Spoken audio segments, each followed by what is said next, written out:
ambitious and thinking I could sing right now. I've been crying since Dr. Blake first opened the mouth. So, let's see if I can do it anyway.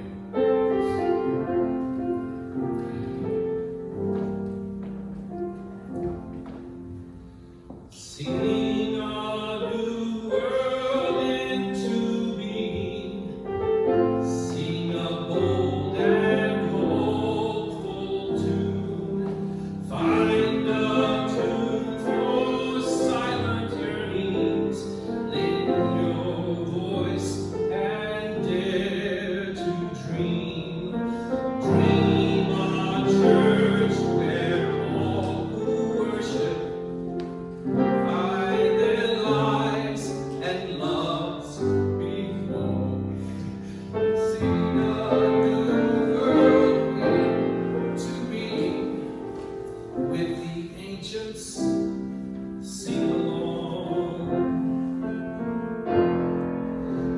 Sing a new world into being, where each gender, class, and race brings its gifts and rainbow colors to God's limitless embrace, where the lines that once divide us form instead the ties that bind. Sing a new world into being. Risk transforming heart and mind.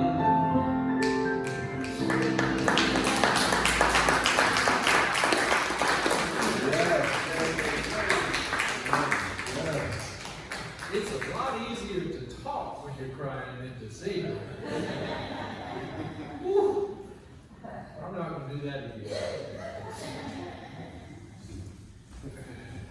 I just want to say, this is not the last time that I'm going to come to Fellowship Church. This is the last time I'm going to come for a while. Although Brian had a great suggestion. He said, you know, since I'll still be endorsed as a missionary of the Fellowship Church, I need to come home every 3 months to recertify myself. Amen. Y'all vote, let's vote on that. That's a unanimous decision. Now we got to pay for my flight.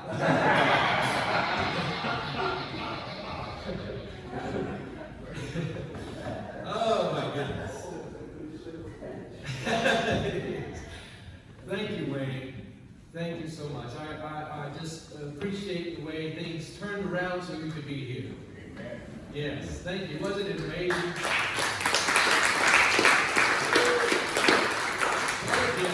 What a gift. He made all that stuff up. Wrote that song himself. Wow. And so I appreciate the first time in our lives that you've claimed to be older than me. That happened today. It had to be a significant occasion to admit you were older than me. Thank you for doing it. Finally, you admitted I was 15 and he was 19 when we first met. Oh, it's been rough though. 40 years, thank you very much.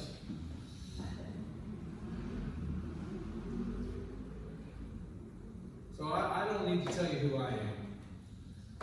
But I would like just to take a moment to thank Dr. Blake, to thank Dr. Benton for giving me this opportunity.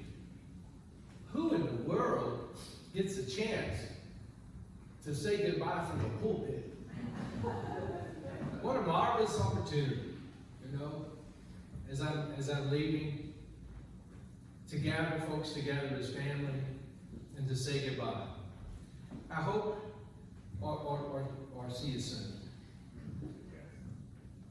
I hope that downstairs we'll have another chance for me to give some gifts back to you to show you how much I appreciate you.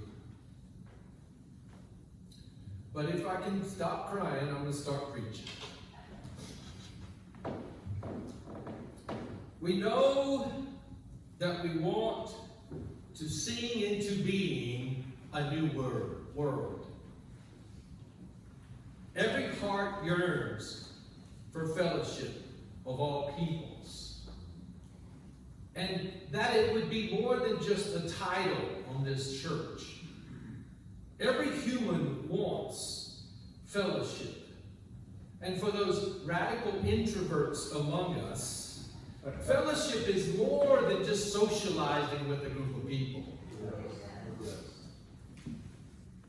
When I'm in fellowship with other people, sometimes that means that I'll respectfully leave you alone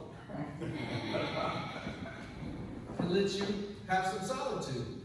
That's fellowship. Fellowship is also spending time apart because you trust that you're at peace with that other person. The fellowship is much more than friendship. It's the fruit of reconciliation. Therefore, fellowship requires justice. And with justice, there must come compensation for the injustice of the past. We must look to Martin Luther King Jr. and not just Rodney King to claim we should all just get along. We have to focus on how to do the work that would bring about fellowship in the world. It doesn't just happen because we put it in the name of our church. But the work is worth, the fruit is worth the work, because the result is that each person finds the freedom to blossom and to flourish when there's true fellowship. That's the new world that we would sing into being. But why have we not achieved more fellowship in this world? Why are there so many places where people are disfellowshipped, disinherited, displaced? Are we not evolved enough to get along? Why has this new world not come into being as it could and as it should? I once imagined, when I was at the Baptist church with Wayne back in a long time ago, that if everybody just worshiped Jesus as the Prince of Peace, then we'd have peace on earth and goodwill toward men. And maybe toward some women. And maybe toward some transgender people. But my point is that the evangelical drive comes from this same longing for the fellowship of all peoples. It's just that it requires a doctrine, a strict doctrinal belief. And we're not going to get there that way. We're not going to find peace by everybody converting to Christianity. We've been trying 2,000 years and it's not worked yet. So I don't think that's the way that we're going to find peace. I'm no longer an evangelical Christian because those good intentions were manipulated to serve other purposes in society. In my youth, the same people who waved the Christian flag in the church on Sunday morning were the same people the day before had gathered together with the Ole Miss Rebels to wave the rebel flag, right? Well, how can you wave the Christian flag in one hand and the rebel flag in the other and hope for peace? It didn't work. And it's not going to work. But I'm choosing to go back to Mississippi. In fact, I'm choosing to work for the University of Mississippi, which is also known as Ole Miss. We're formerly known as the Rebels. Formerly used the rebel flag as their mascot. But my employer will be the University of Mississippi. What am I thinking?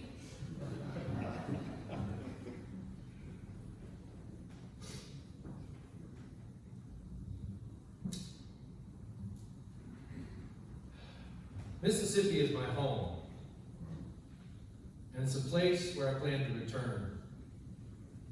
I'm thankful that I'm finally ready to go home. I've arrived at the place in my heart where I can finally say Mississippi and God in the same sentence without saying Mississippi, God.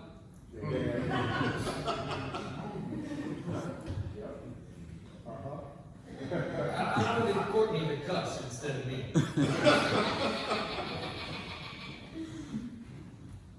In fact, I believe that it's only after we're able to curse and criticize the oppression in our community can we ever hope to bless that same community. It's because I can say,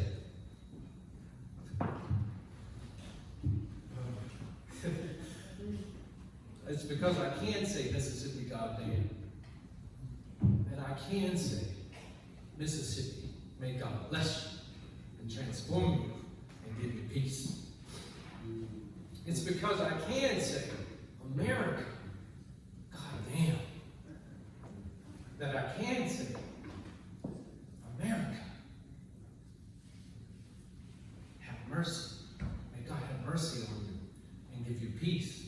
Change you and make you new, revolutionize you, and bring about a new America like we never imagined before. And this is the hardest one to say right here.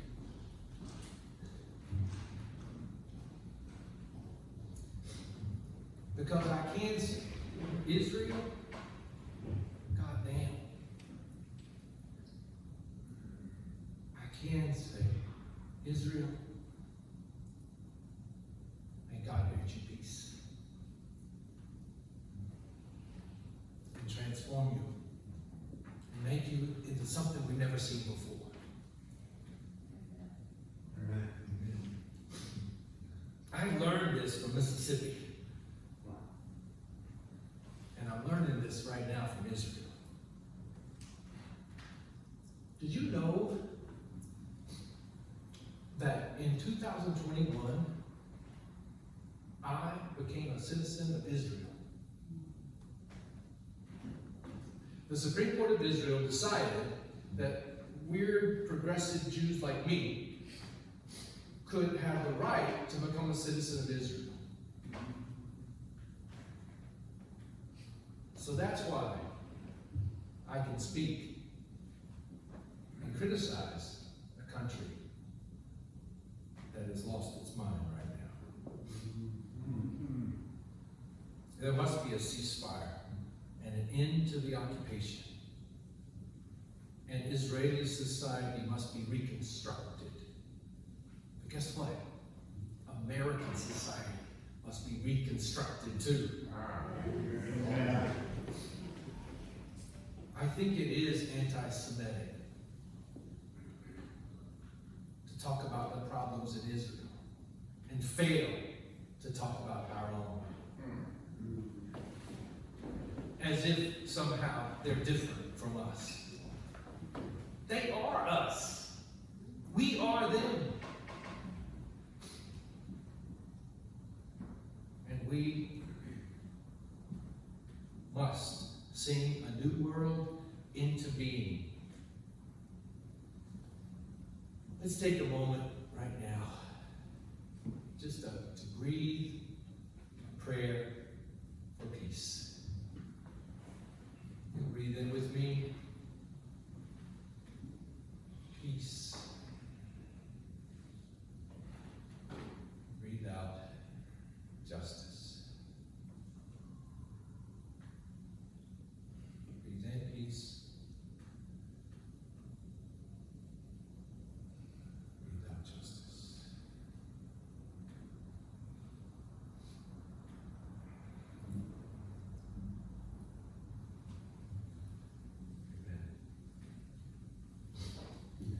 Tomorrow morning, I plan to leave San Francisco and move across the United States down to Mississippi. We'll see how life unfolds down there, and what adventures and struggles await me.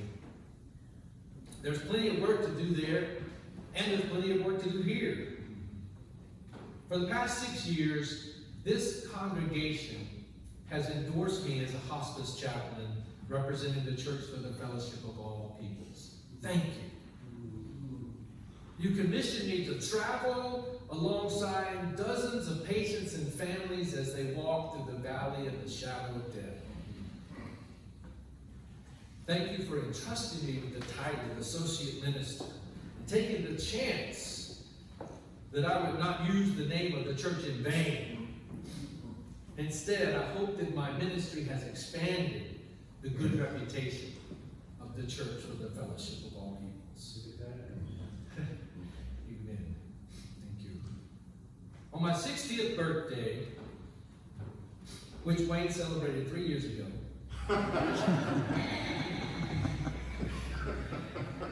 January 8th, 2024, I'm scheduled to start work at the University of Mississippi Medical Center as a hospital chaplain. UMC, as it's called, has over 10,000 employees and thousands of people walking through this complex that is the University Medical Center. There's going to be a lot of work to do there, and I'm going to need your support as I go. And I thank you for blessing me with your support. I'm very happy that the place opened up to go back home. I didn't expect it to work out this way. But I know that I will not go alone. I will be surrounded by a great cloud of witnesses. During the years that I've served as hospice chaplain, I've been required to remain in good standing with this congregation so that I can keep my job. The same thing will apply when I go home. You are my endorsing agency. You give me my creds so that I can have a ministry there. So thank you. But I go as your missionary to Mississippi, and I have a question for the members of this church. It's the same question that I get asked by patients time and again, even around California, in this area. They meet me and they're trying to get to know me as their chaplain. What kind of church is Fellowship Church? Who are you? Who are we? Our name is in our mission. Our mission is in our name. The Church for the Fellowship of All Peoples. And the wide majority of people in California will stop questioning me when they hear the name, because it communicates our mission and our purpose. And they know me when I just say that name. In general, people believe that the world will be a better place if we had the Fellowship of All Peoples. So they stop asking here in California. But it's not going to be the same in Mississippi. I'm not going to get away with that non-answer about what I believe by simply repeating the name of the church. I'm sure they're going to ask directly, is it a Christian church? Do you believe in Jesus? Do you believe in heaven? Do you believe in hell? I've been a chaplain in Mississippi for 5 years already, so I know how we think. They're going to sniff me out. And it's going to be hard to simply say the name of the church. And it's going to be really hard to say we're an interfaith church. Well, what does that mean?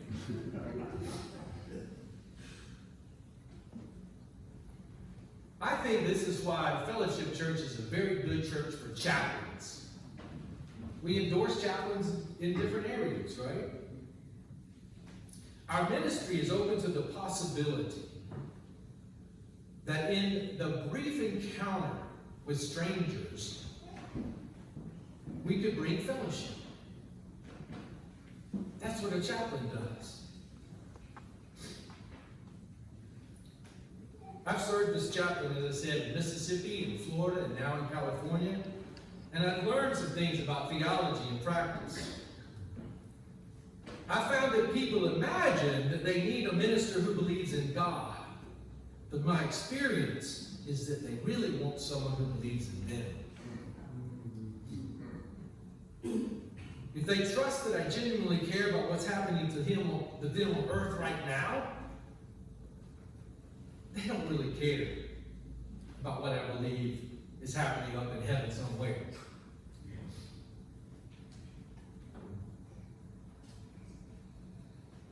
So that's why I appreciate the lack of doctrine requirements at this congregation. What is fellowship? I think it's that ever-elusive moment when people feel safe enough to be honest and comfortable enough to be kind. That's what fellowship is. When people feel safe enough to be honest and comfortable enough to be kind. What an awesome responsibility we have at Fellowship Church. Each relationship that we have with everybody in our life is intended to give them a microdose of fellowship. I'm a portable church wherever I go, also known as a tabernacle. But guess what? So are you, wherever you go. The ministry of Fellowship Church is the extension of the hand of fellowship to everyone we meet. But honestly, it's hard to sail this ship without a flag. It's hard to be represented by people, and I can't tell you what you're about. Most other churches have some flag. Some people have a literal Christian flag in the church. The church we grew up in had a Christian flag on this side and an American flag on that side. To say that we're an interfaith church doesn't tell much about us. Why are there no flags in this church? I need a flag. But I really don't want a flag. There are no flags because there's no specific doctrinal requirement criteria for membership. 7 years ago, I walked into this building, having just moved from Mississippi to California. When I first entered, I was like many students who visit Fellowship Church. The only person I knew was Dr. Blake. And the rest of y'all did not know me at all. I walked in as a stranger and met you for the first time in April of 2017. Naturally, I felt some anxiety when I sat down in that hard pew. Would I be accepted or welcomed or ignored? Like all mammals who meet for the first time, there was a ritual of sniffing me out. And I was sniffing you out. Would this be a place where I could find acceptance and encouragement and support of my journey? Or would it not? Every human being has the instinctual behavior of sniffing out strangers to determine if the new person is a threatening intruder or if they come in peace. Our actual sense of smell is not the main way that we humans determine who is a friend or foe. We use a multitude of senses and observations and preconceived ideas about each person that we meet. Our complex, multi-sensory receptors process loads of data in milliseconds to help us make assessments about who may be dangerous and who may be safe. Consciously and unconsciously, we pay attention to body language and tone of voice, and yes, even smell, when we meet someone for the first time. I'm glad that having a southern accent did not disqualify me from being a member of this church. Because the more I relax around people, the more the grits and gravy come out. That's not a very good picture. I'm deeply grateful that after catching my scent you all decided that I smelled enough like family to be able to stick around. I'm thankful that there was no test of membership, because when I came, I was not sure if I was a Christian or a Jew or a Buddhist. Really, I wasn't. I didn't know what I was. I didn't know if I was agnostic or an atheist, and to this day I don't know what the difference between those two are.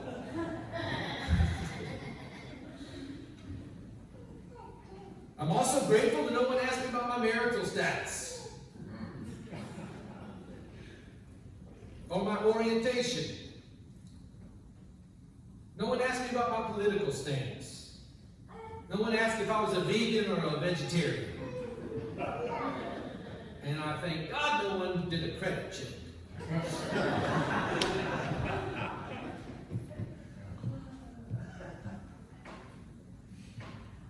Do you think Fellowship Church actually has a smell test, though, so to speak, that new folks must pass in order to enter and join this tribe?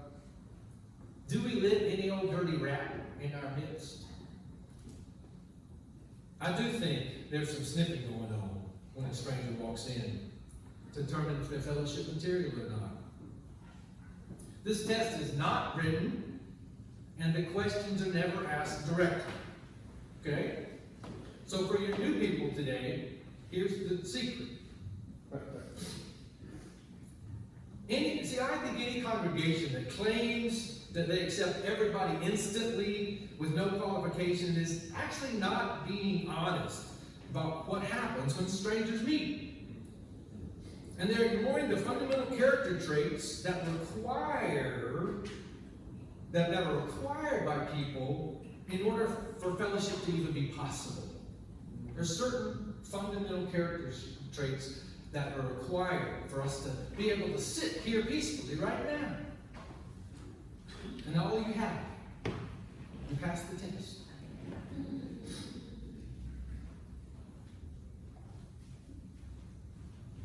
But there's one odor that repels the spirit of fellowship most of all. Your spiritual senses are evolved enough to pick up on the smell when you detect it in someone's attitude. This polluting vapor is intolerance. An intolerant person is offensive to our spiritual sense of smell. Intolerance is an illness of the heart that causes spiritual blindness, which makes us unable to see other people as they really are. Intolerance can manifest as racist intolerance, sexist intolerance, and a myriad of ways that make us act in bigoted ways toward each other. Intolerance is a dangerous state of mind, and it's essentially anti-fellowship. So I maintain that the one criteria for membership in this congregation is whether you're tolerant or intolerant. After that, you can just about believe anything you want. Thank God.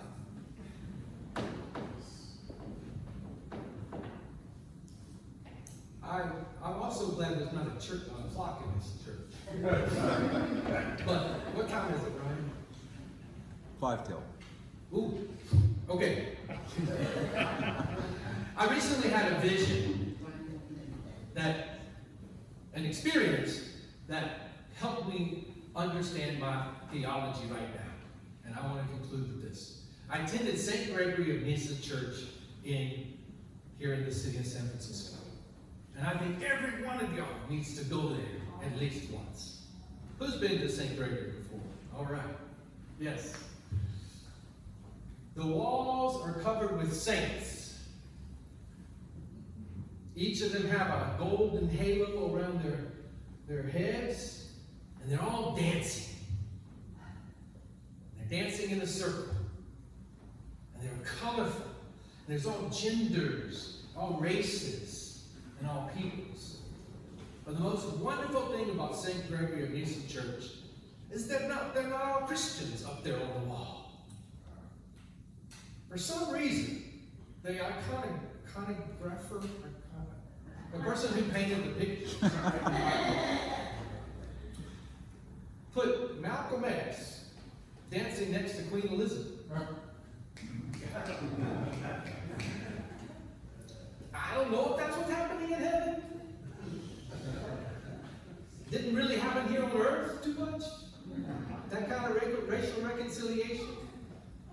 class difference. But that church to me has painted what the fellowship of all peoples would really look like. It would be a place where Gandhi can dance next to Solomon and David, where Martin Luther King Jr. can dance next to John Coltrane, or should I say Saint John Coltrane.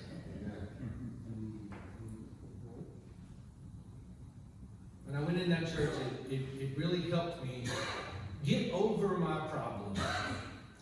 My problem is that I want to find a perfect religion.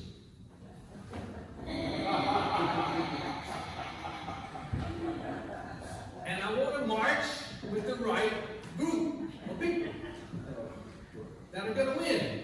Right? But I don't think I'm going to find it. I think all I got is a cloud of witnesses of my ancestors who've gone before, who struggled for peace and justice.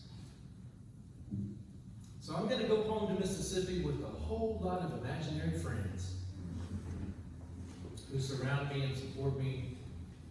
Not only you, but all those millions of our ancestors who inspire us to go on and sing a new world into being. Amen. Amen.